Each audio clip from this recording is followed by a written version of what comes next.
ये भगवान की अनुकंपा है कि वो हमें ऐसी परिस्थितियों में डाल देते हैं कि हम अपने घुटनों को टेक देते हैं और कहते हैं प्रभु कृपा कीजिए, मैं आपका दास हूं, आपका दास हूं।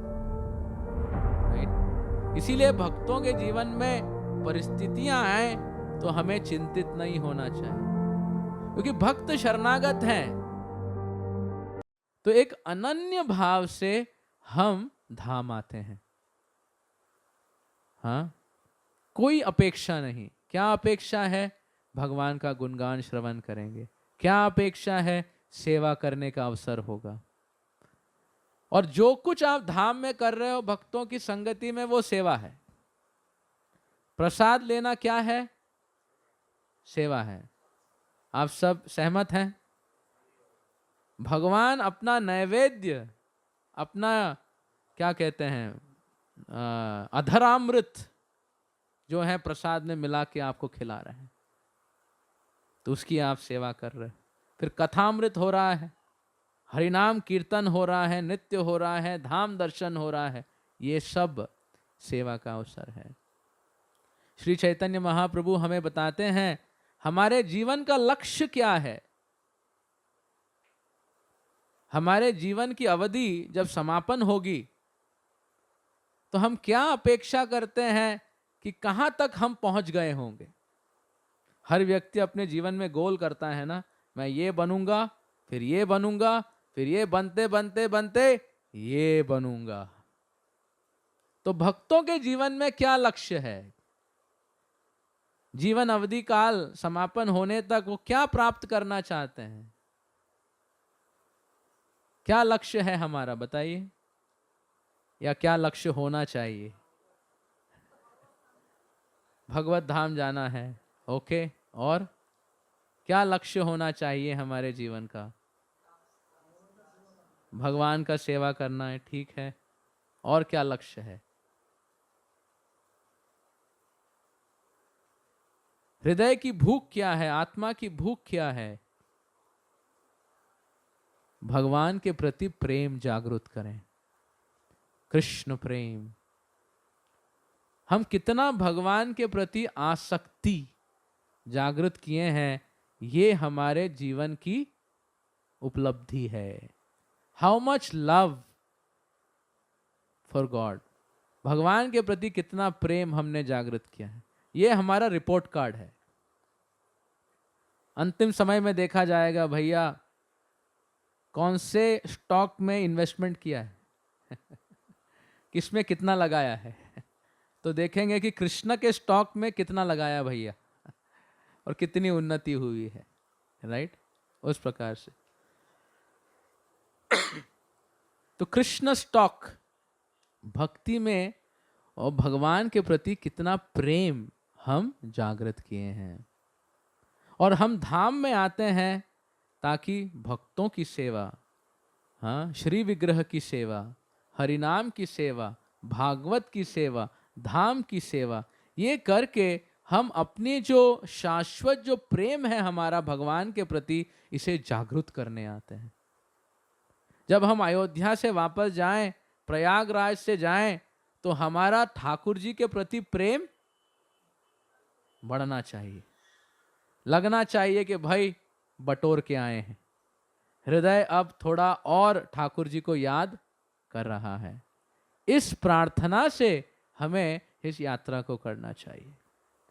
तो आशा करता हूं आप सब जो एकजुट हुए हैं, साथ में हम भक्ति के इस धन को लूटने की कोशिश करेंगे, लूटने की नहीं, भिक्षुक की तरह बटोरने की कोशिश करेंगे, और एक दूसरे की हम मदद करें कि ये अनन्य भाव से यहाँ पे हम धाम में रहें। और जितना ये कृतज्ञ भाव, सेवा भाव, दास का भाव, हाँ, रहे, उतना हम भगवान के प्रति अपने प्रेम को जागृत कर पाएंगे। और ये सबों के लिए है, ऐसा नहीं कि किसी के लिए ही है। और कौन कितना बटोर के ले जाएगा बोल नहीं सकते। राइट? बोल नहीं सकते। हो सकता है हमारे कृतज्ञ या हमारे मुकुंद, जो हमारा नेक्स्ट जनरेशन है, वो सबसे ज्यादा बटोर के ले जाए। राइट? भले लग रहा है वो श्रवण नहीं कर रहे, पर वो किसी की गलती भी नहीं ढूंढ रहे। राइट? मासूमियत के साथ बैठे हैं, प्रसाद का आस्वादन कर रहे हैं, कीर्तन कर रहे हैं, सब कर रहे हैं। तो हो सकता है अकाउंट में जाके देखा हमारा नेगेटिव है, ये तो करोड़पति बन गए। तो महाप्रभु कहते हैं भक्ति में आगे बढ़ना है, दो चीज, हरिनाम हरि कथा, और दूसरा किसी की अवहेलना, निंदा, अपमान नहीं करना। राइट? तो धाम में हमको वो क्या कहते हैं, खुद को काबू में रखना है। भक्ति में बेकाबू हो जाइए और भौतिकता को पूरी काबू में रखिए, फिर बहुत प्रेम धन की संपत्ति का हम प्राप्त कर पाएंगे। हरे कृष्ण। तो इन्हीं बातों से हम अयोध्या की जो यात्रा है इसको शुरू करते हैं। राइट? तो श्रीमद् भागवतम में की जो शुरुआत है, प्रथम स्कंद में हम देखते हैं परीक्षित महाराज जो विश्व सम्राट हैं। हाँ, परीक्षित महाराज विश्व सम्राट हैं कि कलिराज भी जब आ जाते हैं, कहते हैं कि हमें कुछ जगह दो, तो कहते हैं कली को ठीक है मेरे राज्य में कहीं मांसाहार हो रहा हो, शराब पी रहे हो, अवैध संग हो रहा हो या धोखेबाजी हो रहा हो, वहां पे तुम रह जाना। कलिराज जो है, कली पुरुष जो है, पूरे विश्व में भ्रमण करते हैं और देखते हैं कि इनके देश में कोई भी ऐसा व्यक्ति नहीं, हर व्यक्ति के जीवन में एक ही आशा है, मैं शुद्ध भक्त कैसे बनूं। ये थे परीक्षित, राजा परीक्षित जो युधिष्ठिर के पोते हैं। और ऐसे परीक्षित महाराज के जीवन में ऐसी विडंबना, ऐसी घटना घटी जो कोई कल्पना भी नहीं कर सकता। हाँ, एक बार शिकार के लिए गए थे और प्यास उनको ऐसे तड़पा रहा था कि उन्होंने शमिक ऋषि के प्रति असम्मान कर लिया, निरादर किया, और उनके पुत्र श्रृंगी ने श्राप दे दिया कि 7 दिनों में हे परीक्षित तुम्हारी मृत्यु हो जाएगी। और ये श्राप आज के कलयुग का श्राप नहीं है, तुम्हारा ऐसा हो जाए वैसा हो जाए, कुछ भी नहीं होता। तब की शक्ति ऐसी थी, किसी ने कुछ कह दिया मतलब हो गया। 7 दिनों में परीक्षित एक उड़ता हुआ सांप तुम्हें जला के राख कर देगा। और जैसे ही परीक्षित महाराज को यह अल्टीमेटम मिला कि 7 दिनों में मेरी मृत्यु होने वाली है, उन्होंने क्या किया, पूरे अपने राज्य कारोबार को सौंप दिया जन्मेजय को, और गंगा के तट पर आके परीक्षित महाराज जो है प्रार्थना करने लगे, सारे ब्राह्मणों से, सारे संत महात्माओं से प्रार्थना करने लगे कि मैं अपने जीवन की अंतिम छोर पे हूं, 7 दिन का समय मेरे पास है, हे गुरुजन, हे संत महात्माओं, आपकी मैं शरणागति ले रहा हूं, कृपया मुझे बताइए मेरा इस समय क्या कर्तव्य है। हाँ? क्या कर्तव्य है मेरे जीवन में। तो प्रभुपाद जी एक तात्पर्य में कहते हैं, दुख से सब हरि भजे, सुख से भजे न कोई, सुख से अगर हरि भजे, दुख कहां से होए। आप सुने हैं, दुख से सब हरि भजे। जीवन में जब विडंबना होती है, दुख होता है, सब हरि को भजते हैं।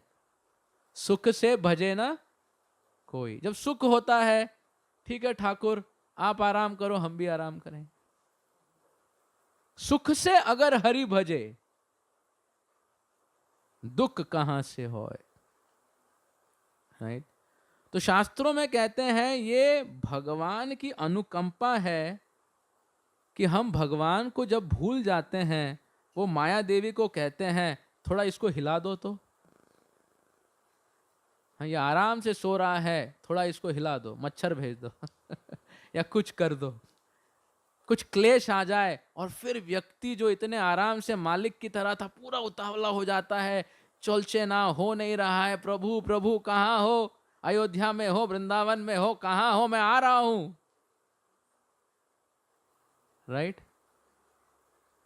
तो ये भगवान की अनुकंपा है कि वो हमें ऐसी परिस्थितियों में डाल देते हैं कि हम अपने घुटनों को टेक देते हैं और कहते हैं प्रभु कृपा कीजिए, कृपा कीजिए, मैं आपका दास हूं, आपका दास हूं। राइट? इसीलिए भक्तों के जीवन में परिस्थितियां आए तो हमें चिंतित नहीं होना चाहिए, क्योंकि भक्त शरणागत हैं। माता पिता गले लगाएं या चाटा मारें, दोनों क्या है? माता पिता गले लगाएं या चाटा मारें, क्या है दोनों? क्या माता पिता अपने बच्चों के अहित सोच सकते हैं? क्या आप अपने बच्चों के बारे में कुछ बुरा सोच सकते हो सपने में भी? नहीं। भले ही जो संतान है बहुत ही शैतान है, हाँ, फिर भी कहेगा नहीं नहीं अच्छा है, सुधर जाएगा, ये भाव होगा। तो हम तो भगवान की संतान हैं, तो भगवान हमारे लिए कभी अहित सोच सकते हैं? भले ही हमारे जीवन में कोई विडंबना आ जाए, वो उसी प्रकार माता पिता का चाटा है कि हम फिर रास्ते में आ जाएं। तो भक्त को हर समय शरणागत होना चाहिए और कभी ये नहीं सोचना चाहिए कि मेरे जीवन में और कोई हस्तक्षेप कर सकता है। भक्त के जीवन में कौन हस्तक्षेप करेगा? सिर्फ और सिर्फ भगवान। आपके बच्चों के बारे में हस्तक्षेप कौन करेगा? आप करोगे। भविष्य क्या होगा, वर्तमान क्या होगा, आप करोगे। तो उसी प्रकार भगवान अपने भक्तों का उत्तरदायित्व स्वयं लेते हैं, सब कुछ डेलीगेट कर देते हैं, भक्तों के बारे में जो करना है वो स्वयं करते हैं।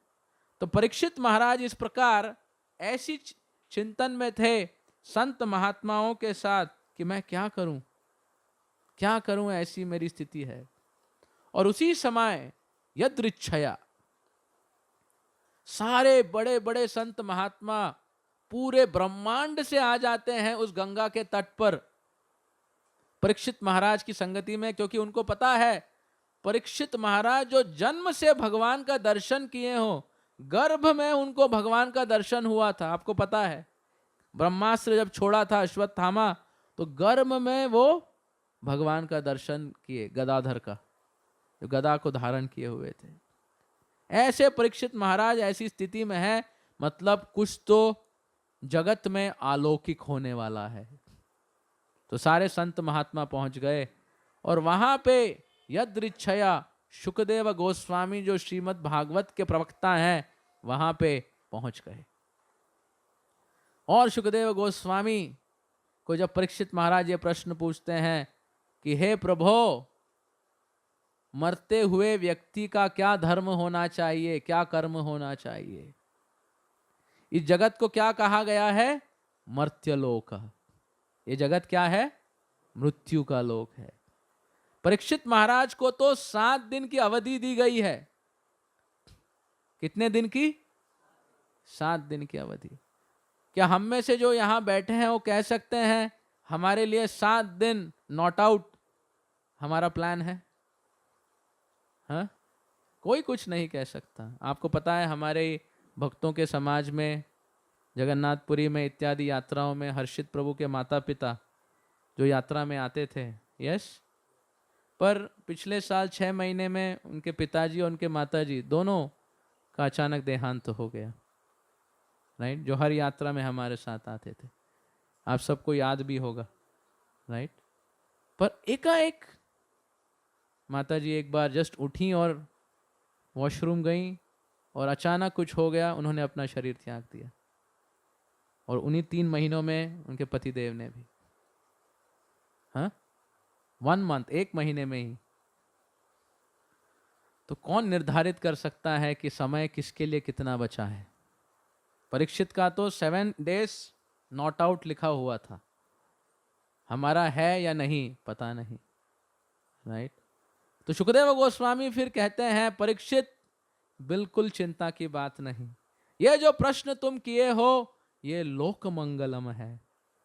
क्योंकि इस प्रश्न का उत्तर है कि हम श्री हरि भगवान कृष्ण की लीलाओं का गुणगान का श्रवण करें। वही श्रवण है जो हर मृत्यु लोक या हर लोक, हर स्थिति में व्यक्ति जो है उसको करके अपने जीवन के मूल आधार और लक्ष्य को प्राप्त कर सकता है। क्या करना है? भगवान के गुणगान और हरि कीर्तन, हरि कथा। ये है एक मृत्यु लोक में वास करने व्यक्ति का ड्यूटी, कर्तव्य। एक ही ड्यूटी है, हाँ, कि हम भगवान की हरि कथा में मग्न हो जाएं। और हम सब जो यहाँ बैठे हैं, जो सुखदेव गोस्वामी कह रहे हैं, उसी उत्साह से यहाँ पे बैठे हैं। हम सब भी भक्तों के समागम में हरि कथा में डूबने के लिए, मग्न होने के लिए यहाँ आए हैं, राइट? तो ये वो कहते हैं, इसको करके व्यक्ति जो है पूरी तरह सिक्योर हो जाता है। हाँ, यत्र गायन्ति मद भक्ता तत्र तिष्ठामि नारद। हे नारद, जहां मेरे भक्त गुण कीर्तन करते हैं वहां पे मैं स्वयं आलती पालती मार के बैठ जाता हूं।